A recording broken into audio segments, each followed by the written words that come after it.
السلام علیکم۔ ایک مرتبہ کہیں دو میاں بیوی رہتے تھے، صدق و محبت اور دوستی کے رشتوں میں جڑے ہوئے، مگر طبیعتوں کے لحاظ سے ایک دوسرے سے قطعی مختلف۔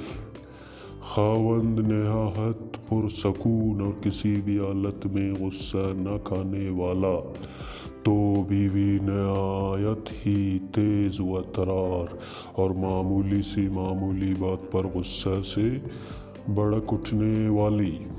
ایک بار دونوں میاں بیوی ایک بحری سفر پر نکل کھڑے ہوئے۔ جہاز کئی دن تک تو سمندر میں پرسکون طریقے سے چلتا رہا، مگر ایک دن اسے طوفانوں نے آ گھیرا۔ ہوائیں مخالف ہو گئی اور موجوں کی تلاطم نے سب کچھ الٹ پلٹ کر رکھ دیا۔ طوفان سے سمندری پانی جہاز کے اندر تک بھر گیا۔ جہاز پر موجود مسافروں کے چہروں پر تو پریشانی تھی ہی، جہاز کا ناخواندہ کپتان بھی اپنی پریشانی نہ چھپا سکا۔ اس نے مسافروں سے صاف صاف کہہ دیا کہ موجودہ حالات میں تو اللہ کی طرف سے کوئی معجزہ ہی جہاز کو اس طوفان سے بچا سکتا ہے۔ کپتان کے اس بیان سے مسافروں کے دلوں میں بچنے کی رہتی سہتی امیدیں بھی دم توڑ گئی۔ موت کو قریب پا کر مسافروں نے خوف سے چیخنا اور چلانا شروع کر دیا۔ اس آدمی کی بیوی پر تو جنونی کیفیت طاری ہو گئی۔ اسے تو کچھ بھی نہیں سوجھ رہا تھا کہ کیا کرے۔ بھاگتے ہوئے اپنے خاوند کے پاس پہنچی کہ شاید مصیبت کی اس گھڑی میں فرار و نجات کے لیے وہ کوئی بہتر حل جانتا ہو۔ یہ دیکھ کر تو اسے اور بھی طیش آ گیا کہ گرد و نواح میں مسافروں کے آؤ پکار سے مچی قیامت سے بے تعلق اس کا خاوند اسبِ سابق پرسکون طریقے سے بیٹھا ہوا ہے۔ بیوی نے چلا کر خاوند کے گریبان میں ہاتھ ڈالا اور اسے جھنجھوڑ ڈالا اور چیختے ہوئے بولی کہ تم کیسے بے حس انسان ہو۔ اچانک خاوند کی آنکھوں میں سکون کی جگہ غصے کے آثار دکھائی دیے اور اس نے اپنی جیب سے ایک خنجر نکال کر بیوی کے سینے پر ٹھکا دیا۔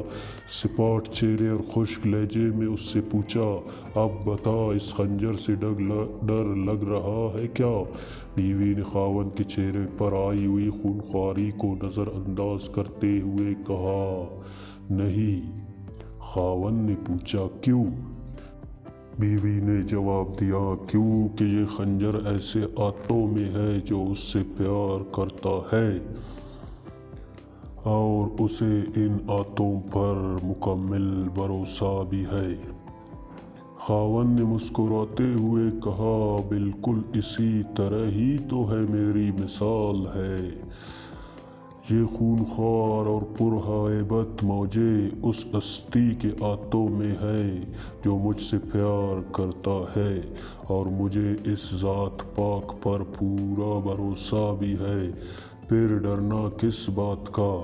اگر وہ ذات پاک ان سب موجوں اور طوفانوں ہواؤں پر مکمل تسلط اور قابو رکھنے والی ہے تو دوسری طرف ہماری موت زندگی کا اختیار بھی اسی کے قبضے میں ہے۔ موت کا وقت معین ہے، اگر زندگی ہوگی تو وہ ہمیں اس طوفان سے بھی نکال دے گا۔ اگر آپ بھی زندگی کے موجوں سے لڑتے لڑتے تھک گئے ہیں اور حالات آندھیوں کی مانند تمہیں مخالف سمتوں میں دھکیل دیتے ہیں تو مت ڈریے کہ اللہ سبحانہ و تعالیٰ آپ سے پیار کرتا ہے۔ وہی تو ہے جسے ہر طوفان اور ہر آندھی پر مکمل قدرت ہے۔ وہ ہمیں اس سے بھی زیادہ جانتا ہے جتنا ہم بھی خود کو نہیں جانتے۔ وہ ہمارے سارے رازوں سے واقف ہے۔ اگر اپنے رب سے پیار ہے تو اس پر پورا بھروسہ کیجیے اور اپنے سارے معاملات اس پر چھوڑ دیجیے۔ کہانی سننے کے لیے شکریہ، مہربانی چینل کو سبسکرائب کرے، ویڈیو کو لائک کرے۔ آپ سب کا اللہ حامی و ناصر ہو۔ خدا حافظ۔